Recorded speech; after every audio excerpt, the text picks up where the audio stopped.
अब नेक्स्ट हम पढ़ने जा रहे हैं जो डिवाइस हमने बनाई है, चार्ज को स्टोर करने की जो हमने डिवाइस बनाई है, जिसको हम संधारित्र कहते हैं, कैपेसिटर कहते हैं। ज़रा अब उसकी तरफ चलते हैं। संधारित्र क्या होता है? संधारित्र एक ऐसा अरेंजमेंट है, ऐसा जो है डिवाइस है जिसमें हम फिजिकल कंडीशन को चेंज किए बिना, उसकी जो भौतिक अवस्था होती है उसमें कोई परिवर्तन नहीं करते हैं, और उसके बाद हम उसके ऊपर पर्याप्त मात्रा में आवेश को संचित कर सकते हैं या उसके अंदर पर्याप्त मात्रा में ऊर्जा को संचित कर सकते हैं। तो ऐसी व्यवस्था को, ऐसे यंत्र को, ऐसे डिवाइस को हम जो है कैपेसिटर कहते हैं, संधारित्र कहते हैं। ठीक है, तो लिख देते हैं डिफिनेशन। वह समायोजन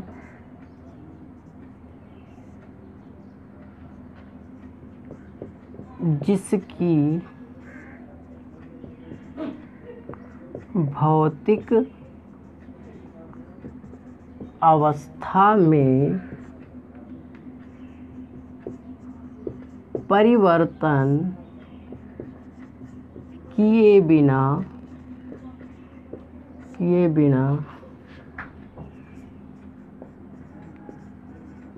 आवेश की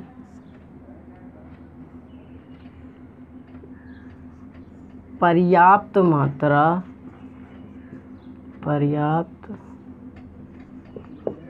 मात्रा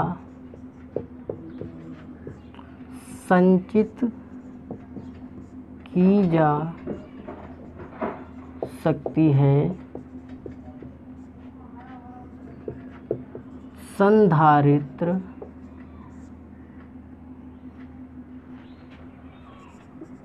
कहलाता है। इसका भी मात्रक वही होगा।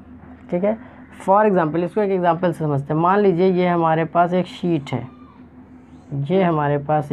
शीट है, जिसको मैंने क्या किया कि कहीं से आवेश प्रोवाइड कर दिया, इसके ऊपर प्लस चार्ज हमने दे दिया, तो एक निश्चित अमाउंट पे इसके पास चार्ज आ गया।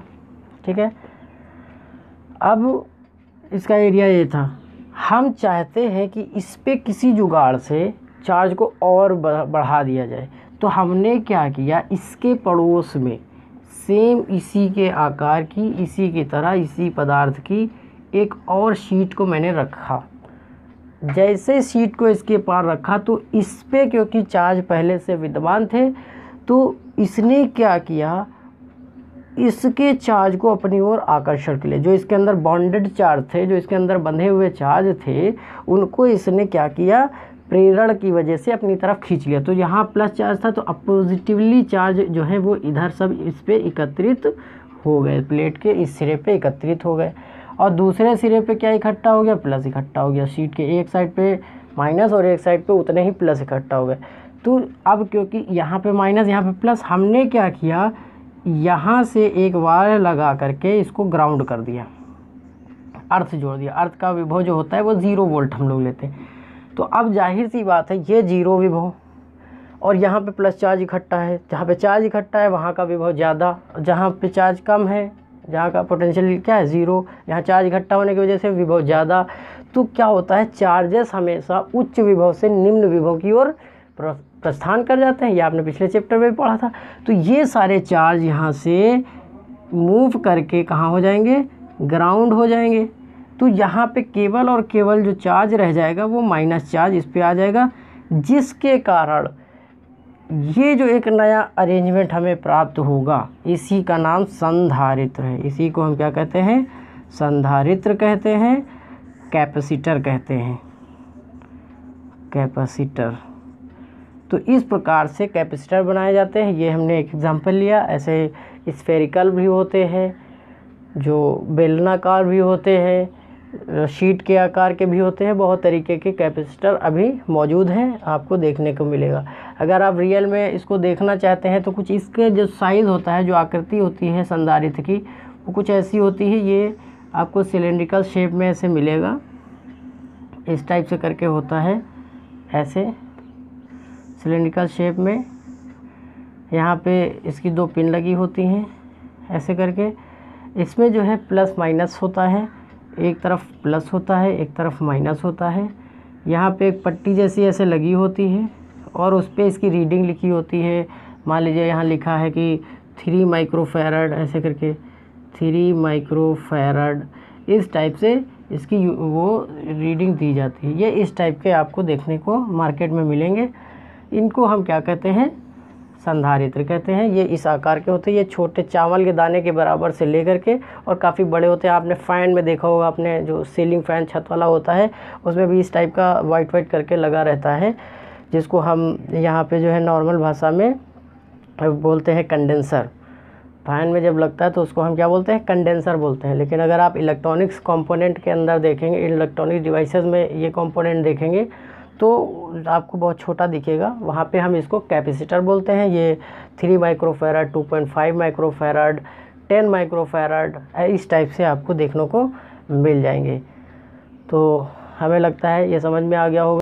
अब जो हम नेक्स्ट पढ़ने जा रहे हैं वो है समांतर प्लेट संधारित्र। अब समांतर प्लेट, क्योंकि अभी हमने गोली के बारे में पढ़ा है, गोली शेल है तो उसका धारिता कितनी होगी। अब हम जानना चाहते हैं, उसके लिए सूत्र बनाना चाहते हैं जो समांतर प्लेट संधारित्र हो। उसके लिए एक फार्मूला बनाएंगे कि उससे रिलेटेड हम कैसे इसके न्यूमेरिकल सॉल्व करेंगे और उसमें क्या कंसेप्ट होता है, किन बातों पे डिपेंड करता है। तो चलिए अब हम लोग वो सीखते हैं। बहुत ध्यान से देखिए, इम्पॉर्टेंट है, इसमें इससे रिलेटेड बहुत क्वेश्चन बनते हैं। तो अगर हम बात करें समांतर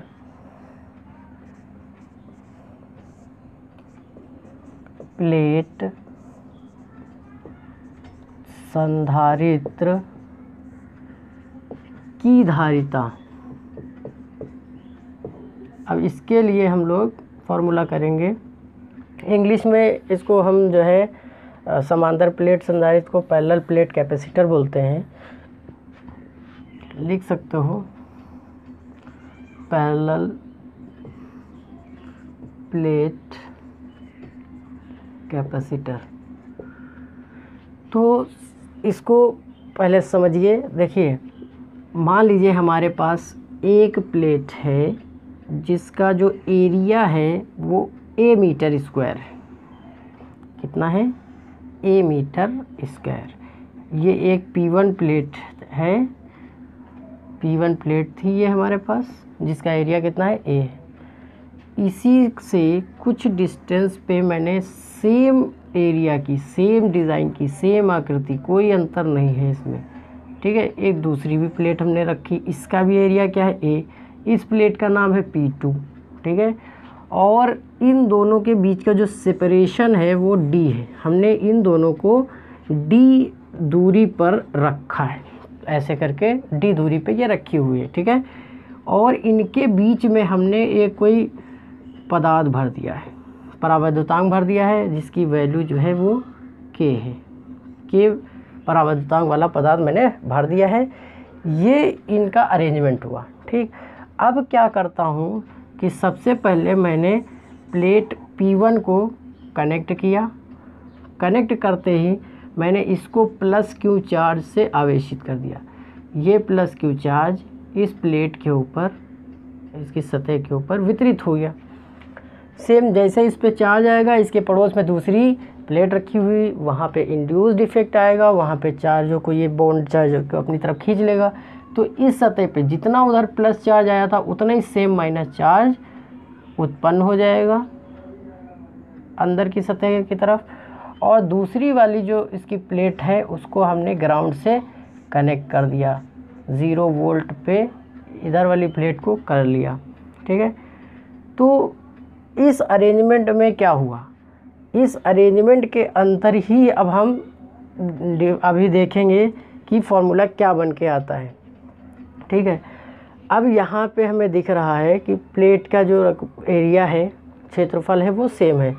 हमने अभी गॉस थ्योरम वाले चैप्टर में पढ़ा था कि अगर दो शीट्स पास पास रखी हुई है, एक को प्लस क्यू चार्ज दिया, एक को माइनस चार्ज दिया, और चार्ज घनत्व दोनों का एक समान है, तो उनके लिए उनके जो मध्य एक विद्युत क्षेत्र उत्पन्न होगा, वो गणना हम आराम से कर सकते हैं। और विद्युत क्षेत्र जैसे ही आपने प्राप्त किया तो आपको विभव मिल जाएगा।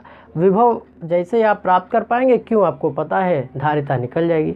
तो हम इसी अप्रोच के साथ चलते हैं। तो सबसे पहले हम इन दोनों प्लेटों के बीच, जिन पर प्लस क्यू और माइनस क्यू चार्ज है, उनके बीच विद्युत क्षेत्र पता करते हैं। तो हम यहाँ लिखेंगे कि P1 व P2 के मध्य या के बीच विद्युत क्षेत्र। अगर हम E की बात करें तो हमने पिछले चैप्टर में पढ़ा था, क्षेत्र जो होता है Q/ε0 होता है। या अगर आवेश के पदों में लिखना चाहते हैं तो Q क्या होता है, जो सिग्मा होता है वो आवेश पृष्ठ घनत्व होता है। मतलब चार्ज जो आपने लिया है वो कितने एरिया पे डिस्ट्रीब्यूट किया है, बस ये चीज़ होती है। तो E = Q/ε0 × A हो जाता है। अब अगर हम विभव जानना चाहते हैं, इन दोनों प्लेटों के मध्य कितना विभवांतर है, P1 व P2 के मध्य विभवांतर, अगर हम विभवांतर की बात करें तो V = जो V होता है वो E × D होता है। V क्या होता है, E × D हो जाता है। E आपने पहले ही निकाल रखा है, Q/ε0 A × D हो जाएगा। ये हमारा क्या हो गया, V हो गया। अब जैसे ये हमने इलेक्ट्रिक फील्ड कब लिया है, जब यहाँ पे वायु है। अगर आप यहाँ पे एक परावैद्युतांक ले रहे हैं, है ना, तो हमें क्या करना होगा, यहाँ पे K का मल्टीप्लाई और कर देना होगा। तो हम यहाँ पे जब E की वैल्यू रखेंगे तो एक K का मल्टीप्लाई और कर लेंगे, ठीक है। तो अगर आपको दिखाना है कोई परावैद्युतांक है तो K लेंगे, अदरवाइज़ K की वैल्यू एयर के लिए और निर्वात के लिए क्या हो जाती है, 1 हो जाती है। अब हम लोग करते हैं परिभाषा से, हमें पता है परिभाषा से अकॉर्डिंग टू डिफिनेशन C जो होता है वो Q/V होता है। जो धारिता होती है वो दिए गए आवेश और उस आवेश की वजह से जो उस पर विभव में परिवर्तन आया है उसके अनुपात को कहते हैं। अतः जो C का मान आएगा, यहाँ से हम निकाल सकते हैं कि C = Q/V का मान रखेंगे, Q × D, और जो अपॉन में था वो सब ε0 A × K ऊपर चला आएगा। तो Q से Q कैंसिल आउट हो जाएगा। तो हमारा ये जो है यहाँ पे धारिता निकल के आ गई, C = ε0 A K अपॉन में D फैराड इसका मात्रक रहेगा।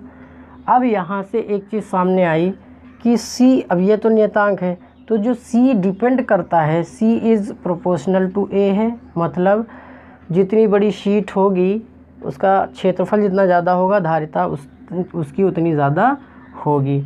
मतलब संधारित्र की जो धारिता है वो क्षेत्रफल के अनुक्रमानुपाती होती है। ऐसे ही संधारित्र की धारिता उसमें भरे गए परावैद्युतांक के मान के अनुक्रमानुपाती होती है। तीसरा जो रिलेशन नज़र आ रहा है कि C is inversely proportional to the distance between them. दोनों प्लेटों के बीच की जो दूरी है, जो सेपरेशन है, जो गैप है, उसके क्या होती है, व्युत्क्रमानुपाती होती है। जैसे जैसे आप ये दूरी को बढ़ाते चले जाएंगे तो उनकी जो धारिता है वो कम होती चली जाएगी। तो ये 3 बातें यहाँ से निकल के आई। तो हम यहाँ कह सकते हैं कि कोई भी संधारित्र जो है उसकी जो धारिता होती है वो आकृति से प्रभावित होती है। आप देख रहे हैं कि उसका क्षेत्रफल बदल रहा है तो उसकी कैपेसिटेंस बदल रही है। तो गोले की धारिता अलग होगी, किसी क्यूब की धारिता अलग होगी, मतलब घन की धारिता अलग होगी, घनाभ की अलग होगी। उसकी जो फिजिकल अपीयरेंस है इस पे बहुत ज़्यादा मैटर करता है कि उसकी धारिता क्या होगी। मतलब उसकी जो भौतिक अवस्था है ये उसकी धारिता को प्रभावित करता है। नंबर 2, कैसा पदार्थ है, उसमें क्या लिया जा रहा है, उसका नेचर कैसा है, इस बात पे भी निर्भर करता है कि C का मान क्या होगा। C का मान उसकी प्रकृति पर और उसके अंदर भरे गए मटेरियल से भी प्रभावित होता है। और फिर इनका अरेंजमेंट कैसे किया जा रहा है, इनकी व्यवस्था कैसे की जा रही, इससे भी ये प्रभावित होते हैं। ये आपके की पॉइंट से हो सकता है बहुविकल्पी में इस टाइप के क्वेश्चन पूछे जाएं या आपके प्रैक्टिकल एग्जाम में रिलेटेड कुछ इस टाइप से क्वेश्चन को पूछ लिया जाए। तो आई होप सभी को बहुत अच्छे से समझ में आ गया होगा। अभी ये हमने जो डेरिवेशन किया है ये वाला, ये डेरिवेशन उस केस में है जब एक पैरेलल प्लेट लिए, अपने पैरेलल प्लेट कैपेसिटर लिया और उसको पूर्ण रूप से कम्प्लीटली उसमें कोई आपने कुचालक पदार्थ या परावैद्युतांक भर दिया है तो उस केस में ऐसा डेरिवेशन आप लगाएंगे। अगर वायु है तो k की वैल्यू बस हम यहाँ पे क्या कर देंगे 1 कर देंगे, निर्वात और वायु के लिए 1 हो जाती है। अब इसके बाद जो इसका थोड़ा सा अपग्रेड वर्जन होता है, जो इससे थोड़ा सा एडवांस होता है, वो ये होता है कि अगर इसके अंदर कुछ आंशिक रूप से पट्टियाँ डाल दी जाएँ, 1 डाल दो, 2 डाल दो, बहुत सारी भी डाल सकते हो, तो जो खाली जगह थी जो या तो जो कम्प्लीटली फिल्ड था किसी परावैद्युतांक से या बिल्कुल खाली था, उसके बीच अब कोई दूसरी पदार्थ का दूसरी मात्रा का परावैद्युतांक पदार्थ उपस्थित हो गया है, तो धारिता, क्योंकि अभी हमने बताया k पे डिपेंड करती है, k से परिवर्तित हो जाती है। हो सकता है वो पट्टियों की दूरी भी अलग अलग हो तो इन पे भी निर्भर करती है, तो फिर उसके मान में परिवर्तन आ जाएगा। तो हम ज़रा उसके लिए भी एक डेरिवेशन कर लेते हैं कि जब समांतर प्लेट संधारित्र के बीच में परावैद्युतांक आंशिक रूप से भरा हुआ हो तो फिर जो है अब इसकी धारिता क्या होगी। चलिए अब हम लोग उसकी तरफ भी चलते हैं, फिर आगे हम लोग देखेंगे।